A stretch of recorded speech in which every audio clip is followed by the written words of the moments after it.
আল্লাহ রাব্বুল আলামিন নবীকে বলছেন, নিশ্চয় হে আমার নবী, আমি বেহেশতের মধ্যে আপনার জন্য একটা নদী আছে, সেই নদীটার নাম হলো নহরে কাউসার। সেই নহরে কাউসারের 16 আনা মালিকানা রেজিস্ট্রেশন করে রেখেছে আপনার নামে।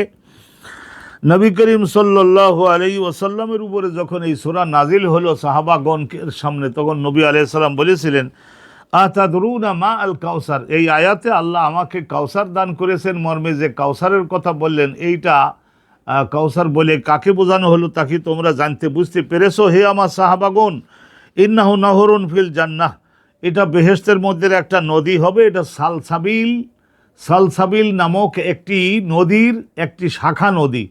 কিন্তু ওই শুরু থেকে শেষ পর্যন্ত এত ধরনের ভালো পানি, এই রকমের পানি আল্লাহর বেহেশতের মধ্যে অন্য কোনো নদীতে নাই।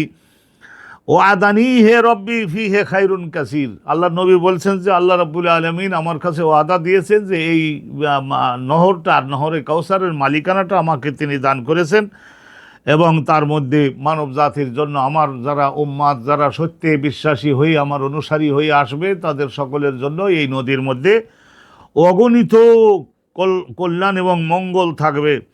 তো রসুলুল্লাহ বলছেন যে মেরাজের সফরের থেকে এসে নবী পাক বলেছিলেন, আহলা মিনাল আসাল, মধুর চাইতে মিষ্টি হবে ওই নদীর পানি, আর দুধের চাইতে বেশি সাদা হবে, আর কি এটা বরফের চাইতে বেশি ঠান্ডা হবে, হৃদয় জুড়িয়ে দিবে, এবং আর বিশেষ করে পনির এবং মাখনের চাইতে বেশি পরিমাণে নরম হবে।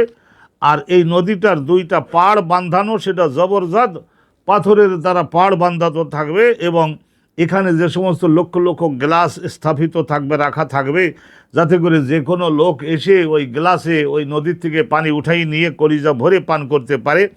সেটা সেই গ্লাসগুলি হবে রৌপ্যের। আকাশের তারকার সংখ্যা যত, তার না চাইতে বেশি সংখ্যায় গ্লাস সমূহ থাকবে।